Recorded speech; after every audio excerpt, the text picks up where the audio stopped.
안녕하세요. 사랑하는 나그네 교회 교우 여러분, 그리고 하나의 말씀을 기쁨으로 읽어가는 그리스도의 형제 자매된 교우 여러분, 오늘 우리가 읽을 주의 말씀은 나훔서, 구약성경 나훔서의 마지막 장인 3장입니다. 이 3장은 니느웨 성, 곧 아수르의 수도죠. 아수르 제국의 수도인 니느웨 성이 얼마나 악한지 그것을 선포하면서 하나님께서 이러한 악을 행한 니느웨를 응징할 것을 예언하는 말씀으로 채워져 있습니다. 1절부터 4절은 먼저 이 니느웨의 타락상이 설명되어 갑니다. 그리고 이들을 침공하도록 하나님께서 심판으로 보내시는 그 부대의 강력함과 무서움이 소개되고 있고요.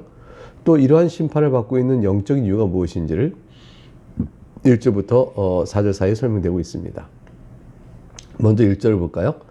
화 있을진저 피의 성이요 그 안에는 거짓이 가득하고 포악이 가득하며 탈취가 떠나지 아니하노다. 이 네 가지가 기록되어 있죠. 피의 성이다. 얼마나 악함이 많으면 그 억압받는 자들의 고통과 또 그것들을 다 피라고 표현하고 있는 거죠. 그 피가 가득 찬 성이다. 그 내용이 이제 거짓이 많고 포악이 가득하기 때문이고 탈취가 떠나지 않기 때문입니다. 영적인, 도덕적, 윤리적으로 썩을 들어 썩어진 니느웨 성을 말하죠. 이 니느웨 성은 멸망시키는 것 외에는 다른 방도가 없는 겁니다. 이러한 니느웨를 향해 공격하는 군대들이 어떠한지가 2절부터 3절에 나타나 있어요. 2절부터 3절은 이렇게 썩어진 니느웨 성을 하나님이 보내신 사자들의 군대가 얼마나 강력한지를 보여준 내용입니다. 휙휙 하는 채찍 소리, 윙윙 하는 병거 바퀴 소리, 뛰는 말, 달리는 병거, 충돌하는 기병, 충돌한다는 말은 이제 공격해 막 몰려오는 기병을 의미합니다. 공격하며 앞으로 돌진하는 기병, 번쩍이는 칼, 또 번개 같은 창이라는 것은 뭐냐면 창을 높이 들고 쫙 흔들면 그 창의 그 날의 날카로움 때문에 또 번쩍번쩍거리는 것이 번개 같다, 이런 것입니다. 그걸로 인해서 죽임당한 자들의 때, 그 많은 죽음의 큰 무더기, 무수한 시체여 사람이 그 시체에 걸려 넘어지니.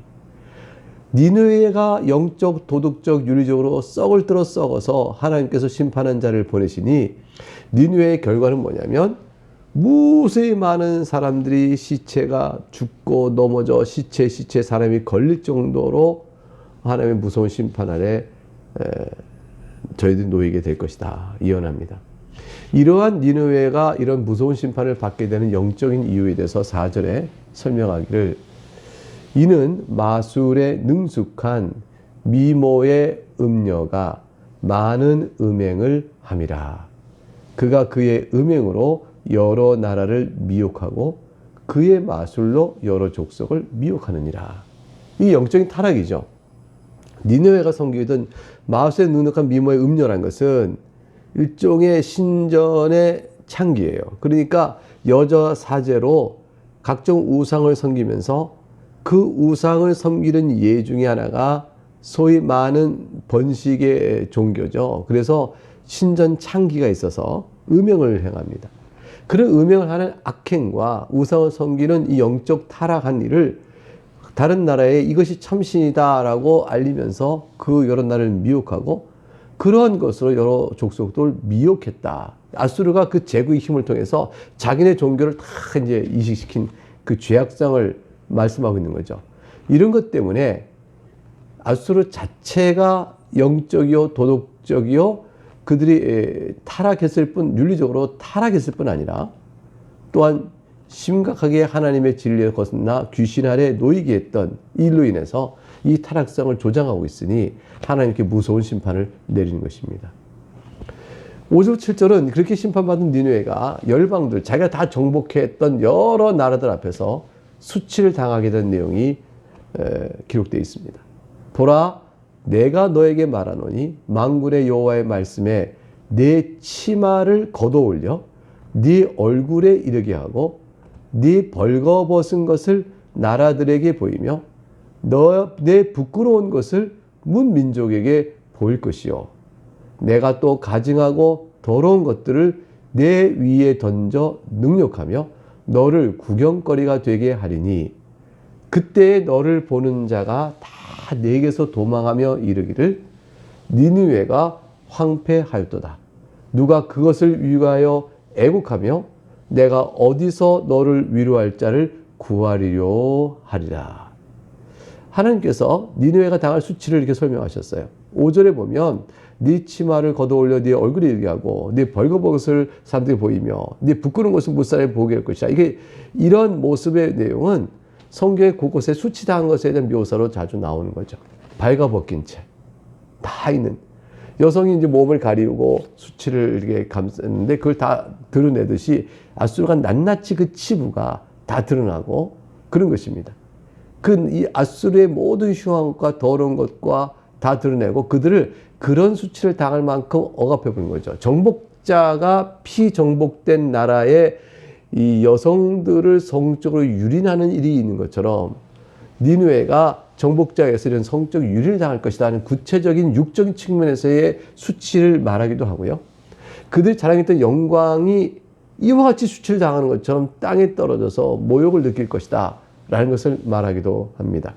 6절에 가증하고 더러운 것을 내 위에 던져 능욕하며 너를 구경거리가 되게 하리니 그때 너를 보는 자가 다 내게 소망하여 이르기를 그전엔 다 니느웨를 보고 다 몰려들었어요. 영광이 여기 있다. 이 아름다움에 이 위엄을 보라. 그랬는데 니느웨가 황폐하니까 다 도망갑니다. 다 물러나죠. 그러면서 말하기를 니느웨가 황폐하였도다. 누가 그것을 위하여 애곡하며 내가 어디서 너를 위로할 자를 구하리요 하리다. 아무도 니느웨를 위하여 통곡해주고 위로한 자가 없습니다.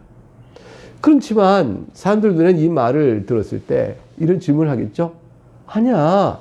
하나님이 예언이라고? 난 믿기 어려운데. 왜냐하면 니느웨는 말이지 강한 나라잖아. 지금 보라. 저 강한 나라를 어떻게 무너뜨려? 저 나라가 왜 멸망해? 어느 누구가 일어나서 니느웨를 멸망시킨단 말이냐? 그럴 일 없을걸? 그렇게 비참하게 멸망을 당한 일이 있을 거라고? 이렇게 되는 질문이 있을 수 있죠. 하나님께서 그래서 8절부터 19절에 걸쳐서 니느웨보다 더 강했던 나라가 어떻게 멸망했던 일이 있는지를 그 사례를 들어 결국 니느웨, 아수르 제국의 멸망이 그렇게 없을 거라는 사람들의 생각의 반론을 불식시키십니다. 8절 네가 어찌 노아몬보다 낫겠느냐. 그는 강들 사이에 있으므로 물이 둘렸으니 바다가 성루가 되었고 바다가 방어벽이 되었으며 노아몬 이건 합성어인데요. 노라는 것은 도시를 뜻하는 히브리어 말입니다. 이것이 헬라어 쪽으로 오게 되면 테베 이렇게 될 수 있어요. 그러니까 헬라식 발음으로는 그 도시 이름을 테베라고 해요. 근데 아몬이란 말은 뭐냐면 태양신을 가리켜서 아몬 그래요. 이게 태양신 아몬을 섬기는 거대한 성전이 있는 도시다 해서 노아몬 그랬는데 이게 애굽의 수도인 테베입니다. 고대 근동 지역을 근 450년 정도 동안 장악하고 큰 강력한 제국을 이뤘죠. 테베는 침공 자체가 불가능한 난공불락의 좋은 방어 입지 조건을 가지고 있었고 또 세력이 무척이나 강했기 때문에 아무도 이 애굽의 테베 노아몬이 망할 거라고 생각을 못했습니다. 그러나 이 노아몬이 망합니다. 강들 사이에 있고 물이 둘렸으니 바다가 성루가 되고 바다가 방어이 됐다. 바다가 방어이 되면 어떻게 바다를 건너 칠 수 있겠어요? 그만큼 강력하다는 것이죠. 강들 사이에 있고 물이 둘렸으니 이것은 풍요로운 많은 물들을 가지고 있는 이 근동지방에 얼마나 물이 필요해요. 그러니까 이 노아몬은 나일강도 있고요. 각종의 이 큰 물들이 있어서 젖줄이 있어서 풍요로운 도시였고 난공불락의 방어 요새지 같은 도시였어요. 그런데 그 노아몬이 어떻게 망하냐면 아수르에서 망합니다. 아수르 제국이 신흥 제국으로 막 힘을 키웠을 때 그때 노아몬을 쳐서 이 강력한 노아몬을 무너뜨려요. 그 아수르에게 하나님 말씀하시는 거예요. 너희가 아수르가 너무 강력해서 무너지지 않을 것 같으냐? 아수르 너희가 노아몬을 무너뜨린 걸 생각해봐라. 노아몬이 너희보다 못한 제국이었냐? 너희보다 더 강한 제국이었다. 그래도 너희가 세력을 얻었을 때 노아몬을 무너뜨린 것처럼 너희 또한 무너지리라. 이렇게 말씀하시는 겁니다. 역사상 영원한 나라는 없습니다. 이 세상에 어떤 제국이 영원합니까?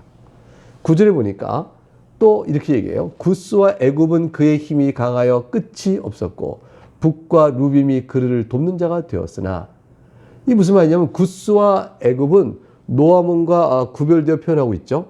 근데 테베, 즉 노아몬은 고대 애굽에서 상부 지역을 다스렸던 왕권이었어요.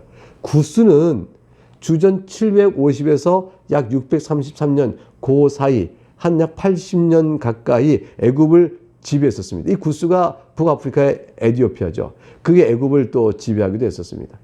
그러므로 상부 지역이었던 애굽의 수도와 하부 지역을 지었던 이 구스가 다 애굽을 도와서, 즉 결국은 이제 다 구스와 애굽이 결국은 애굽이란 크다는 역사 속에 보게 된 한 나라와 같은 거죠. 그런 면에서는 이제 구스가 애굽을 일부 점령했었으니까. 그러니까 구스와 애굽이 외부로부터의 대적을 막아서 테베를 수도로 하는 애굽을 지키고자, 즉 노아몬을 지키고자 방어력을 협력했다.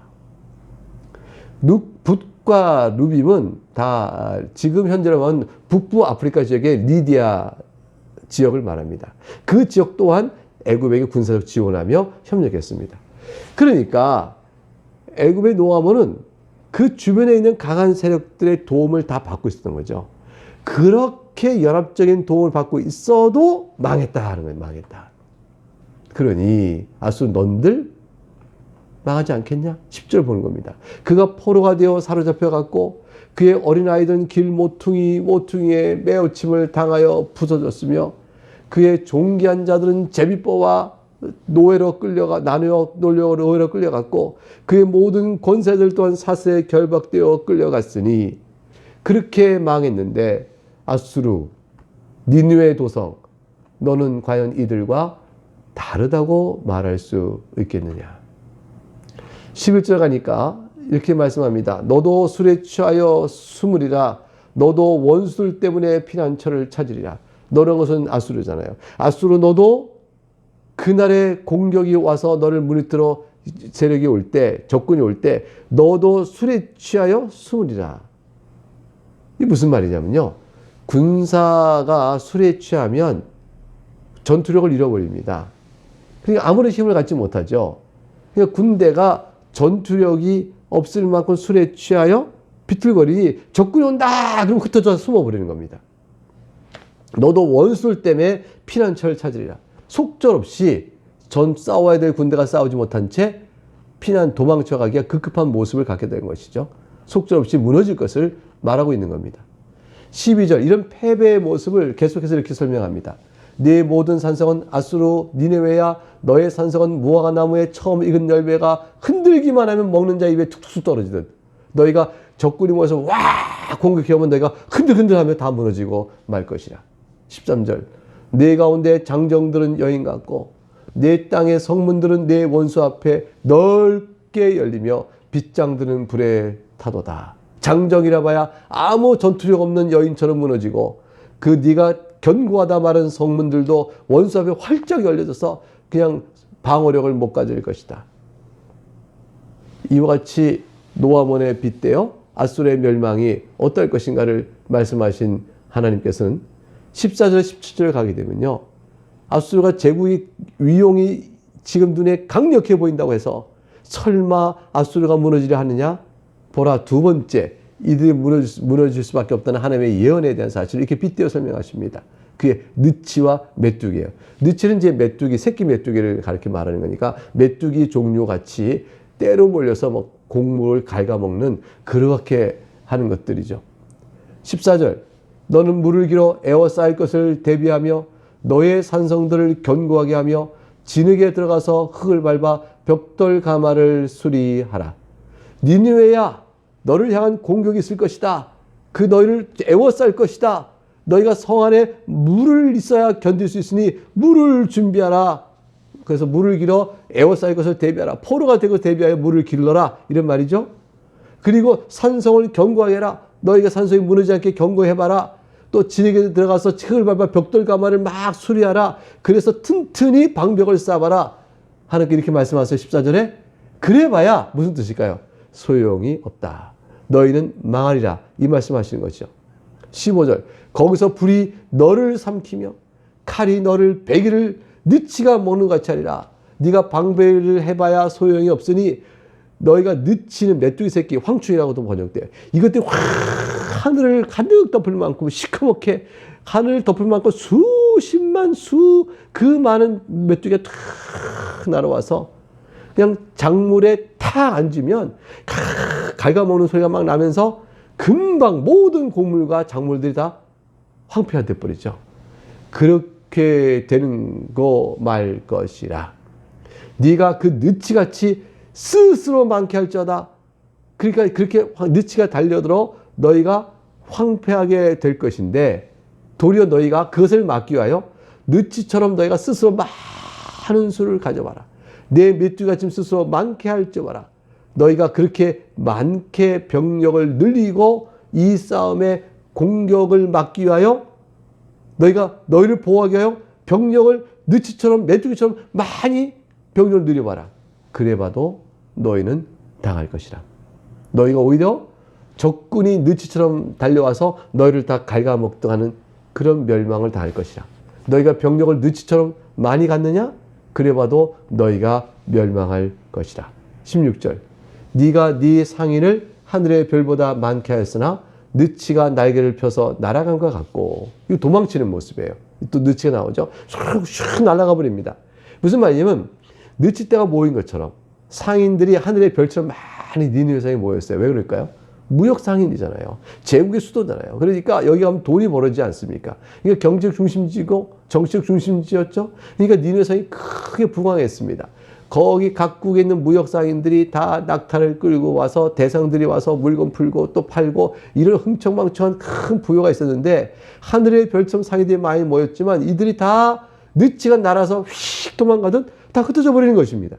왜 그럴까요? 니느웨가 다 황폐하게 되고 멸망하게 되니까 어느 상인이 거기 있겠어요? 자신의 돈과 물품을 챙겨서 휘발 도망가게 바쁜 거죠. 그렇게 니느웨를 모여졌던 상인들은 다 돌아가니 니느웨는 더 이상 경제 부강함을 생각조차 기억조차 할 수 없을 만큼 비참해질 것이야. 17절 내 방백은 메뚜기 같고 너희 장수들은 큰 메뚜기 떼가 추운 날에는 울타리에 깃들었다가 해가 뜨면 날아간 것 같으니 그 있는 곳을 알 수 없도다.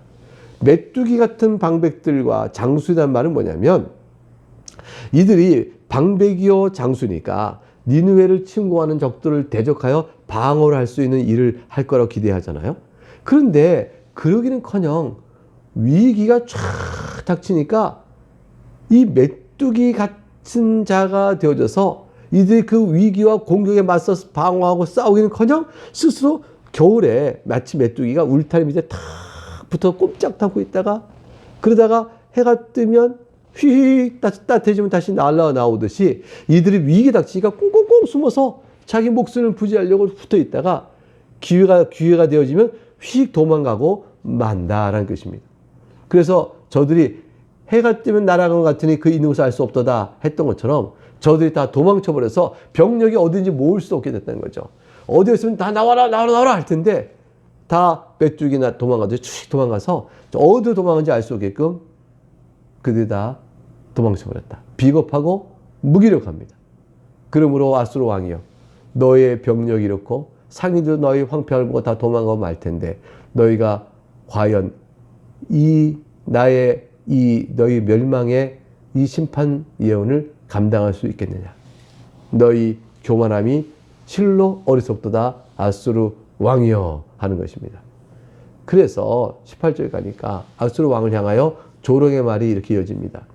아수르 왕이여 네 목자가 자고 네 귀족은 누워 쉬며 네 백성들은 산에 흩어지나 그들을 모을 사람이 없도다. 무슨 말일까요? 아수르 왕이여 내 목자가 잠을 잡니다. 내 귀족은 누워 쉽니다. 그러니까 굉장히 편하게 된 것처럼 보이죠? 그 뜻이 아니고 반대예요. 내 백성은 산들에 흩어지나 이와 똑같은 맥락이에요. 그러니까 왜 백성이 흩어지겠습니까? 적군이 침공해 오니까 살려고 흩어지는 거죠.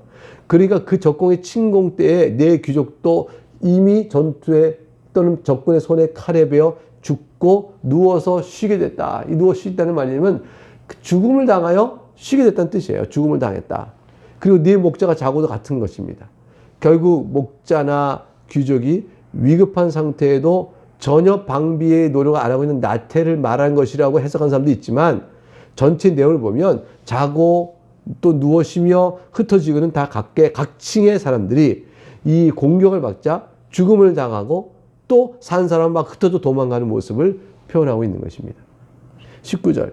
그러니 아수르 왕이여, 네 상처는 고칠 수 없고 네 부상은 중하도다. 네 소식을 듣는 자가 다 너를 보고 손뼉을 치나니 이는 그들이 항상 네게 행패를 당하였음이 아니더냐 하시더라. 결국 아수르에 의해 약탈과 고통을 받은 주변 나라들의 조롱으로 끝이 나고 맙니다. 아수르는 그렇게 멸망하는 거예요. 아수르의 상처, 아수르 왕이여, 네가 고칠 수 있을 것 같으냐? 부상이 중한데 너희가 고칠 수 있을 것 같으냐? 완전히 멸망하여 회복이 불가능하다는 사실을 말씀하고 있는 것이죠. 그래서 너의 행패를 위하여 당했던 자들이 다 일어서 박수를 치게 될 거라는 것이죠. 역사를 주관하는 하나님의 공의 심판을 기억해야 될 것입니다. 나홈서는 그것을 선포합니다. 그리고 마지막 날에 심판하실 그 날을 기억하면서 현재 이 세상에서 영원할 듯한 세상 나라, 인간 나라에 대한 두려움을 갖지 마라. 어떤 나라도 이 세상에서 영원할 것 같지만 그 나라도 때가 되면 다 무너지고, 이렇게 아수르가 무너지는 것입니다. 그러므로 두려워할 것은 세상 나라가 아닙니다. 지금 우리가 짧은 한 인생 사는 동안에 그 나라가 견고해 보여도 그 나라는 곧 하나님의 역사 긴 줄기에서 다 무너져 버립니다. 견고한 나라는, 영원한 견고한 나라는 오직 하나가 있으니 예수 그리스도의 나라입니다. 즉 그리스도께서 왕이 되신 하나님 나라만이 영원한 하나님 나라요, 영원히 계속되는 나라입니다. 그러므로 오늘 본문을 통해서 그리스도의 나라의 권세를 굳게 믿고 이 세상 사는 동안에 세상을 두려워하지 말고 용기 있게 담대하게 신앙의 걸음을 잘 감당하며 걸어가시기를 주의 이름으로 축복하겠습니다. 네, 오늘 여기까지 읽겠습니다. 감사합니다.